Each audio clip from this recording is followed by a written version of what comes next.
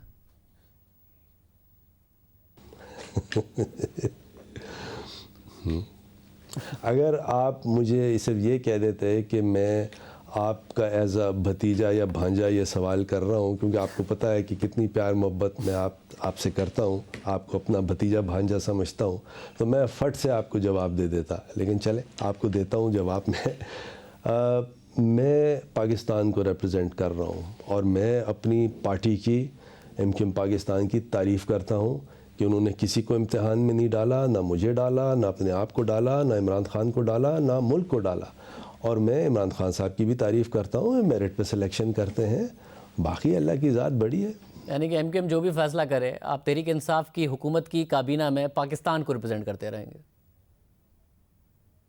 نہیں، یہ دیکھیں، یہ تو پارٹی کا اپنا فیصلہ ہے نا، آپ نے سن لیا، خالد بھائی کو سن لیا، میرے بڑے پیارے بھائی ہیں عامر خان، ان کو سن لیا، کنور نوید صاحب کو سن لیا، بھائی ہیں تینوں میرے، ہمارے جو مرکزی لیڈرز ہیں، انہوں نے یہ فیصلہ کر دیا کہ جہاں تک کہ فاروق بھائی کا تعلق ہے وہ اپنا کام کرتے رہیں، تو یہ تو این پارٹی کا فیصلہ ہے، اور کوئی میرے خیال میں پاکستان کے ساتھ ایم کیو ایم پاکستان اس طرح کھڑی ہوئی ہے، پاکستان کی پارٹی ہے، پاکستان کے لیے ہر چیز کرے گی۔ مگر اس کی حکومت کی کابینہ میں نہیں کھڑی، مگر آپ رہیں گے منسٹر؟ میں اب کچھ نہیں کہہ رہا جی۔ بہت شکریہ۔ وزیر قانون فاروق نسیم صاحب ہمارے ساتھ موجود تھے، گفتگو آپ نے سنی۔ پروگرام میں ایک بریک شامل کریں گے۔ اتحادی خوش نظر نہیں آ رہے ہیں، اور اکیلی ایم کیو ایم ہی نہیں، اب جی ڈی اے کی طرف سے، پی ایم ایل کیو کی طرف سے، مینگل صاحب کی طرف سے، سب کی طرف سے ایک نظر آ رہا ہے کہ اسٹیٹمنٹس آ رہے ہیں۔ کیا معاملہ ہے، بات کریں گے اس کے بعد۔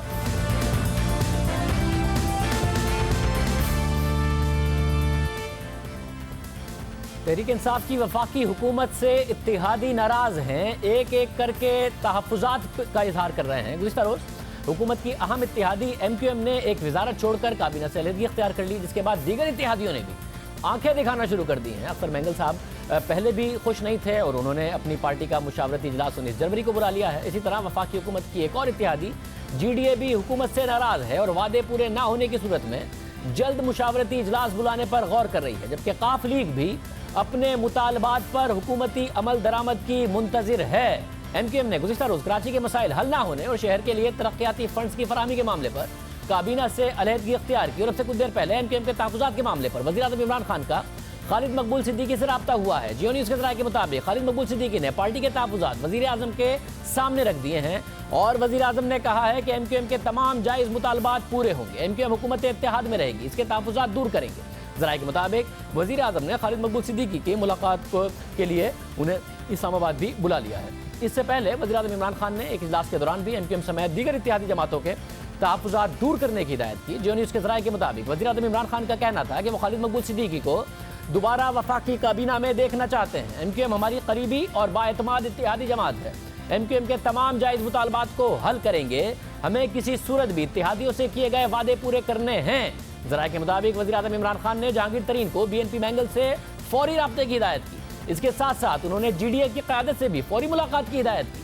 اہم بات یہ ہے کہ آج ایم کیو ایم کو منانے کے لیے وزیر اعظم عمران خان کی ہدایت پر تحریک انصاف کے وفد نے وفاقی وزیر اسد عمر کی سربراہی میں ایم کیو ایم کے رہنماؤں سے ملاقات کی، لیکن Asad Umar M Q M کو کابینہ میں واپس لانے پر رضامند نہیں کر سکے۔ ساتھ میں یہ بھی کہا گیا کہ یہ تو پہلے سے ہی طے شدہ ملاقات تھی، وہ ان کو منانے کے لیے نہیں آئے تھے۔ خالد مقبول صدیقی نے کہا کہ ہم سپورٹ حکومت کو ضرور کرتے رہیں گے، لیکن کابینہ کا حصہ نہیں بنیں گے۔ فی الحال یہ سارا کا سارا معاملہ اس وقت نظر آ رہا ہے، حکومت کے اتحادیوں کے ساتھ مجموعی طور پر 184 نشستیں ہیں، تحریک انصاف کی 156 سیٹیں ہیں، ایم کیو ایم کے پاس 7، بلوچستان نیشنل پارٹی مینگل کے پاس 4، گرینڈ ڈیموکریٹک الائنس کی 3 اور بلوچستان عوامی پارٹی کی 5 اور قاف لیگ کی 5 نشستیں ہیں۔ عوامی مسلم لیگ کی شیخ رشید صاحب کی 1 نشست ہے، یعنی 184 نشستیں بنتی ہیں۔ اپوزیشن جماعتوں میں نون لیگ کی 84، پیپلز پارٹی کی 55، متحدہ مجلس عمل کی 16 نشستیں ہیں، اور عوامی نیشنل پارٹی کی 1 اور دیگر اراکین کو ملا کر مجموعی طور پر اپوزیشن کے پاس 158 نشستیں ہیں۔ ایسی صورتحال میں اگر ایم کیو ایم حکومت کا ساتھ چھوڑ کر اپنی 7 نشستوں کے ساتھ اپوزیشن میں جاتی ہے تو اپوزیشن کے نمبرز 165 پر آ جائیں گے، تو حکومت کے نمبر 177 پر ہوں گے۔ قومی اسمبلی میں حکومت بنانے کے لیے 172 اراکین کی سادہ اکثریت درکار ہے، یعنی حکومت تو رہے گی تحریک انصاف کی، مگر دوسرے اتحادیوں پر اس کا انحصار بڑھ جائے گا۔ اور دوسرے اتحادی بھی اس وقت بولنا شروع ہو گئے ہیں. وفاقی وزیر فواد چودھری صاحب ہمارے ساتھ موجود ہیں. فواد چودھری صاحب بہت شکریہ. بس اب جب ایم کیو ایم کی خبر آئی تو آپ کا خیال تھا زیادہ کوئی پریشانی کی بات نہیں ہے. دوسرے اتحادی بھی اب بول رہے ہیں, جی ڈی اے, قاف لیگ, کیا سب آپ کو لگتا ہے اس صورتحال کو دیکھ کر بارگین کرنا شروع ہو گئے ہیں یا حکومت خطرے میں؟ بات یہ ہے کہ ہم کوئی ایک پولیٹیکل پارٹی نہیں ہے اس وقت, کولیشن میں پارٹی ہے. اگر ہم ایک پارٹی ہوتے تو ہم ایک ٹکٹ پہ الیکشن لڑے ہوتے, لیکن ہم تو ایک دوسرے کے مخالف الیکشن لڑکے جو ہیں وہ آئے ہیں. ایم کیو ایم نے کراچی میں 7 سیٹیں جیتی ہیں, لیکن پی ٹی آئی جو ہے وہ ایم کیو ایم کے خلاف زیادہ نشستیں کراچی سے جیت کے آئی ہے. لہٰذا یہ جو آنا جانے کا بات ہے یا یہ کہ ہم ساتھ دیں گے نہیں دیں گے, اس کا دار و مدار اس بات کے اوپر ہے کہ جو پولیٹیکل انٹرسٹ ہیں وہ سرو ہو رہے ہیں یا نہیں ہو رہے. اگر ان کو لگے گا کہ پولیٹیکل انٹرسٹ سرو ہو رہے ہیں وہ حکومت کا حصہ رہیں گے, اگر ان کو لگے گا کہ نہیں سرو ہو رہے وہ نہیں حصہ رہیں گے. اب اور یہ چیزیں جو ہیں یہ دیکھا جاتا ہے کہ جب معاملات کدھر کہاں پہ ہیں اس کے مطابق پالیسیز بنائی جاتی ہیں. اب اس لیے میں کہہ رہا ہوں کہ ایم کیو ایم جو ہے وہ نہیں جائیں گے اور واپس انشاءاللہ تعالیٰ جو آوے ہے وہ آ جائیں گے, اس لیے کہ ان کے جو تحفظات ہیں, کچھ باتیں تو ان کی ہیں ہی صحیح جن کو جو ہے وہ بات چیت ہونی چاہیے, جس کے اوپر بات کرنی چاہیے. فار ایگزامپل کراچی کے اگر کاموں کا معاملہ ہے یا کراچی کے فنڈز کا معاملہ ہے تو ایم کیو ایم سے زیادہ تو یہ پی ٹی آئی کی اپنی ذمہ داری ہے کہ وہ کراچی کے جو وعدے انہوں نے کیے ہیں وہ ان کو پورے کریں, کیونکہ سندھ حکومت تو مکمل ناکام ہو گئی ہے. وہ تو کراچی کو سندھ کا حصہ ہی نہیں سمجھتے, پتہ نہیں ہے کیا کس طریقے سے چلانا چاہ رہے ہیں. نہ وہ وہاں پہ کوئی بیسک جو ان کے لوکل گورنمنٹ فنڈز ہیں وہ دے رہے ہیں, نہ ان کے اختیارات دے رہے ہیں. لہٰذا وفاقی حکومت کے اوپر ایک ایکسٹرا پریشر ہے کہ کراچی سے آپ جیتے ہیں, آپ یہاں پہ ٹیک کیئر کریں. وہ ہم نے کرنی ہی کرنی ہے. اس کے اوپر اسد عمر صاحب بھی, گورنر عمران اسماعیل صاحب بھی, یہ لوگ جو ہیں وہ پورا پلان کر چکے ہیں, اس کے اوپر وہ جو ہے وہ کام ہو رہا ہے. دوسرا پولیٹیکل انٹرسٹ ہے. پولیٹیکل انٹرسٹ جو ہے وہاں پی ٹی آئی کا بھی ہے اور ایم کیو ایم کا ہے. کبھی پی ٹی آئی اور ایم کیو ایم کا انٹرسٹ کلیش ہوتا ہے تو ایک دوسرے سے جو ہے وہ گلے پیدا ہوتے ہیں. زیادہ تر جگہوں کے اوپر یہ اکٹھا رہتا ہے اور اکٹھے چلتے رہتے ہیں. فی الحال مجھے لگ نہیں رہا کہ یہ کلیش اتنا بڑا ہے کہ ایم کیو ایم اپنے راستے ہی الگ کر لے گی حکومت سے. اور اس وقت قاف لیگ کا کیا مسئلہ ہے؟ وہاں تو بزدار صاحب کی حکومت ہے. بزدار صاحب تو اتحادیوں کا خیال بھی رکھتے ہیں. پرویز الہی صاحب خود کہہ چکے ہیں, جی میں سمجھاتا رہتا ہوں انہیں. ان کی کس بات پہ ناراضی ہو گئی ہے؟ پنجاب میں دیکھیے, پنجاب میں بھی جو میجر پرابلم ہے نا, پرابلمز ایک ہی ہیں, وہ ہے فنڈز جو ہیں ان کی ڈسٹریبیوشن کا کیا فارمولا ہے, کیا طریقہ کار ہے, اور پھر local MNAs MPAs جو ہیں ان کی سے کیا ہے. طارق بشیر چیمہ صاحب نے جو آج جس طرح سے انہوں نے بات کی, وہ بڑے سیزنڈ آدمی ہیں, کبھی انہوں نے اس طرح سے ہلکی بات انہوں نے نہیں کی ہے. ان کے جو گلے ہیں ان میں بھی میں سمجھتا ہوں کہ وزن بھی ہے, ان میں بات بھی ہے. پنجاب گورنمنٹ کو definitely provincial finance commission award کرنا چاہیے تاکہ ڈسٹرکٹس کو یہ گلا نہ ہو کہ ہمیں اتنا فنڈ نہیں ملا یا اتنا فنڈ ملا ہے. یہ جب خود گورنمنٹ تھی پرویز الہی صاحب کی اور پرویز مشرف صاحب کے دور کا جو سب سے زبردست جو کام تھے وہ 2 ہو رہے تھے. ایک تو لوکل گورنمنٹ تھی کہ اور لوکل ریپرزنٹیشن تھی, دوسرا فنڈز ڈسٹرکٹس میں جا رہے تھے. ابھی پرابلم یہ ہے اس وقت جو ہو رہا ہے پاکستان میں کہ آرٹیکل 140A کی خلاف ورزی میں پروونشل گورنمنٹ جو ہیں وہ ڈسٹرکٹس کو فنڈز نہیں دے رہی, جس کی وجہ سے ایک ریزنٹمنٹ ہے ڈسٹرکٹس میں. اس کو ڈیفینیٹلی جو ہے وہ ایڈریس کرنا چاہیے اور پرائم منسٹر صاحب اس کو کر چکے ہیں. پرائم منسٹر صاحب نے پہلے ہی مگر یہ جب ظاہر اتحادی جب اس موڈ میں آ جائیں کہ وہ سارے کے سارے شکایات کر رہے ہیں اور ایک اتحادی جائے گا, ایم کیو ایم کے جانے صاحب کی حکومت نہیں گر جاتی وفاق میں, بٹ قاف لیگ کی وجہ سے آپ پنجاب میں بڑے کمزور ہو جاتے ہیں. اگر قاف لیگ آپ کے ساتھ نہ ہو, حکومت آپ کی جا سکتی ہے, تو آپ اب فائر فائٹنگ کرتے رہیں گے یا اپنا جو ایجنڈا ہے اس پر عمل کر سکیں گے جب اتحادی اس پوزیشن میں آ گئے ہیں؟ جی ڈی اے, قاف لیگ, ایم کیو ایم سبھی کی طرف سے اس وقت بارگیننگ کہہ لیں, شکایات کہہ لیں, وہ کہہ رہے ہیں وعدے ہمارے ساتھ نہیں پورے کیے. دیکھیے بات یہ ہے کہ یہ بارگین چلتے رہتے ہیں, پالیٹکس ہے, روزانہ کی پالیٹکس ہوتی ہے, اس کے مطابق جو ہے وہ باتیں. حکومتیں اس طرح سے نہیں گرتی. حکومتیں گرتی ہیں جب ان کو وہ سامنے نظر آ جاتا ہے کہ اس وقت جو ہے عمران خان کا کوئی متبادل ہی نہیں ہے. جو ان کا قد ہے, جو ان کی حیثیت ہے پاکستان میں, ان کے برابر کا کوئی آدمی نہیں ہے. اپوزیشن خود جو ہے وہ مکمل طور کے اوپر بکھری ہوئی ہے. آپ اپوزیشن کے پاس تو لیڈر آف اپوزیشن ہی نہیں مل رہا ابھی کہ کون ہے کون نہیں ہے. وہ پی ایم ایل این کے اندر 3-4 بندے جو ہیں وہ وزیر اعظم کے کینڈیڈیٹ بن گئے ہیں بیکاز وہاں ویکیوم ہے. سو اتنی بکھری ہوئی اپوزیشن کے ہوتے ہوئے حکومتیں نہیں جا سکتی، نہ ہی حکومت کو کوئی مسئلہ ہے، نہ ہی عمران خان کے قد کا کوئی آدمی یہاں پہ موجود ہے، اس لیے گورنمنٹ کے جانے کا پرابلم نہیں ہے۔ لیکن یہ بات جو آپ نے کی ہے کہ اس طرح ہوتا یہ ہے کہ آپ کی توجہ ہٹ جاتی ہے روزانہ کے معاملات سے، آپ مخصوص معاملات کی طرف چلے جاتے ہیں، یہ نہیں ہونا چاہیے۔ اب ان کو ہم جو اتحادی ہیں، اگرچہ دیکھیے عمران خان کو روایتی پولیٹیشین تو ہے نہیں، اگر وہ روایتی پولیٹیشین ہوتے تو اب تک تو ویسے ہی جو ہیں پارٹیاں آدھی ختم ہو چکی ہوتی اور یہ سب لوگ پی ٹی آئی میں شامل ہو چکے ہوتے، لیکن وہ روایتی پالیٹکس کرتے نہیں ہیں اور اس کے اوپر نقصان بھی ہوتا ہے۔ اور میری تو جو اپنا جو پوائنٹ آف ویو ہے وہ کئی معاملات کے اوپر ظاہر ہے کہ وہ جو میں تو بڑے شروع سے میرا پوائنٹ آف ویو اور تھا، لیکن بہرحال یہ ایشو یہ ہے کہ آپ کو اتحادیوں کے سب بھی ساتھ لے کے چلنا ہے، آپ نے اپنی پارٹی کے لوگوں کو بھی ساتھ لے کے چلنا ہے۔ انکلوژن جو ہے وہ اسٹرینتھ ہے پارلیمنٹری فارم آف گورنمنٹ کی، اگر انکلوژن نہیں ہوگی تو اس میں پرابلمز آئیں گے۔ اس لیے میرے خیال میں جو اتحادیوں کا بھی گلہ ہے وہ بیسکلی یہی ہے کہ ہمیں انکلوژن نہیں ہے، انکلوژن ان کی ہونی چاہیے، پروونشل بھی انکلوژن ہونی چاہیے، فیڈرل بھی ہونی چاہیے،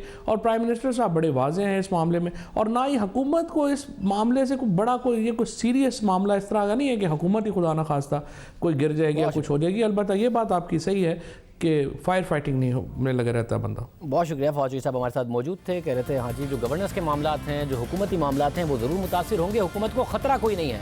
سینئر صحافی تجزیہ کار حامد میر صاحب ہمارے ساتھ موجود ہیں۔ میر صاحب بہت شکریہ۔ میر صاحب اچانک کیا ہوا ہے؟ مینگل صاحب تو تھے وہ کہتے تھے کہ حکومت اپنے وعدے نہیں پورے کر رہی، ایم کیو ایم شکایتیں ضرور کرتی تھی، اچانک کابینہ چھوڑ گئی، جی ڈی اے کی شکایتیں اچانک سامنے آ گئی، قاف لیگ ایسا لگ رہا ہے کہ انہوں نے بھی اجلاس اپنا بلا لیا ہے، یہ کیا ہوا ہے اچانک؟ اسلام آباد میں کیا ہو رہا ہے؟ میرے خیال سے یہ اچانک نہیں ہے، ایم کیو ایم جو ہے وہ تو کافی دنوں سے اندرون خانہ اپنی جو شکایتیں ہیں وہ سنا رہی تھی حکومت کو، اور حکومت جو ہے وہ ان کے ساتھ ٹیکن فار گرانٹیڈ کا رویہ تھا۔ حکومت جو ہے وہ ان کی بات سن لیتی تھی، لیکن کوئی ان کی شکایت جو ہے اس کو دور کرنے میں سنجیدگی کا مظاہرہ نہیں کیا جاتا تھا۔ البتہ کچھ جو اور پارٹیاں ہیں ان کے ساتھ عمران خان صاحب کے کافی سخت اختلافات چل رہے تھے، اور وہ پارٹیاں بھی کھل کے سامنے نہیں آئی ہیں۔ لیکن جہاں تک آپ نے بی این پی مینگل کی بات کی ہے، تو بی این پی مینگل جو ہے وہ اس کا اجلاس تو ہو رہا ہے 19 جنوری کو کراچی میں، لیکن فی الحال انہوں نے بہت زیادہ اتنی ریزنٹمنٹ نہیں دکھائی جتنی کہ ایم کیو ایم نے دکھا دیا ہے۔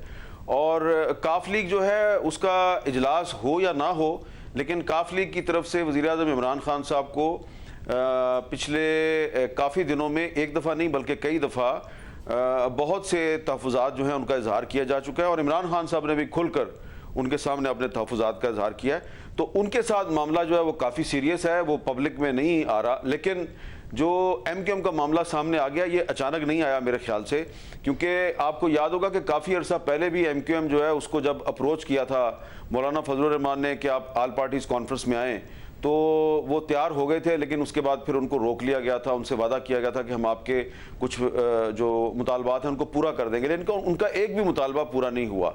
تو اس لیے اب دیکھیں اس کے علاوہ یہ تو پارٹیاں ہیں، اس کے علاوہ بہت سے آزاد ارکان ہیں قومی اسمبلی کے جنہوں نے کہ آزاد حیثیت میں کامیابی حاصل کی، اور پھر انہوں نے عمران خان صاحب کو ووٹ دیا اور حکومت کی حمایت کی۔ وہ جو آزاد ارکان ہیں ان میں سے بھی کم از کم 5 آزاد ارکان جو ہیں جن سے کہ میری بات ہوئی ہے وہ بھی کچھ خوش نہیں ہیں، اور ان کی طرف سے بھی آنے والے دنوں میں حکومت کو کھل کر اپنی جو شکایتیں ہیں وہ سنا دی جائیں گی۔ تو آنے والے دنوں میں عمران خان صاحب کو کافی مشکلات کا سامنا کرنا پڑے گا۔ اور یہ مشکلات کتنی نوعیت کی ہوں گی؟ اگر جی ڈی اے بھی اس حوالے سے شکایت کر رہی ہے، یہ سارے کے سارے اتحادی بارگین کر کے مطمئن ہو جائیں گے، یا معاملہ سنجیدہ ہے، حکومت کو پریشان ہونے کی ضرورت ہے یا پریشان ہونے کی ضرورت نہیں ہے؟ دیکھیے حکومت کو پریشان ہونے کی ضرورت تو ہے، اس لیے کہ آپ نے دیکھا کہ کچھ دن پہلے جب رانا ثناء اللہ صاحب نے قومی اسمبلی میں تقریر کی، تو اس تقریر میں جب انہوں نے یہ کہا کہ جو لوگ سچ کو جانتے ہیں وہ سچ کا ساتھ دیں، تو بہت سے لوگ جو ہیں جو سرکاری بینچوں میں بیٹھے ہوئے تھے انہوں نے حمایت کر دی۔ اس میں جی ڈی اے کی سائرہ بانو بھی تھیں، اس میں بلوچستان عوامی پارٹی کے خالد مقصی صاحب بھی تھے، آزاد ممبر اسلم بھوتانی صاحب بھی تھے، اور کراچی سے پی ٹی آئی کے بہت سے جو ایم این ایز ہیں وہ بھی تھے، اور ثناء اللہ مستی خیل بھی تھے۔ تو وہ تقریباً ٹوٹل ان کا نمبر 8-9 بنتا ہے۔ تو اب اس میں اگر وہ 8-9 ہیں اور ساری ایم کیو ایم کھڑی نہیں ہوئی تھی, صرف اقبال محمد علی صاحب کھڑے ہوئے تھے, اب ساری ایم کیو ایم جو ہے وہ حکومت سے نکل گئی ہے, صرف فروغ نسیم صاحب رہ گئے ہیں. تو میں سمجھتا ہوں کہ عمران خان صاحب کے لیے جو ہے وہ مشکلات ہیں. البتہ یہ مجھے نہیں لگ رہا کہ ان مشکلات کے نتیجے میں مسلم لیگ نون یا پیپلز پارٹی کو کوئی فائدہ ہوگا. جن لوگوں نے مسلم لیگ نون کے ساتھ کچھ وعدے وعید کیے ہیں, میرا نہیں خیال کہ وہ وعدے پورے ہوں گے. ہاں البتہ عمران خان صاحب کے لیے جو مشکلات ہیں ان میں اضافے کے لیے مسلم لیگ نون اور پیپلز پارٹی کو استعمال ضرور کیا جائے گا, اور ہو سکتا ہے کہ عمران خان صاحب جو ہیں وہ اس معاملے پہ فائٹ بیک بھی کریں اور سرپرائز دیں اپنے مخالفین کو, کیونکہ مخالفین کا یہ خیال ہے کہ بس عمران خان کے خلاف ان ہاؤس چینج کے ذریعے اس کو نکال دیں گے تو وہ خاموشی سے گھر چلا جائے گا اور وہ ختم ہو جائے گا. ایسا نہیں ہوگا, وہ فائٹ بیک کریں گے اور بہت ٹف ٹائم دیں گے.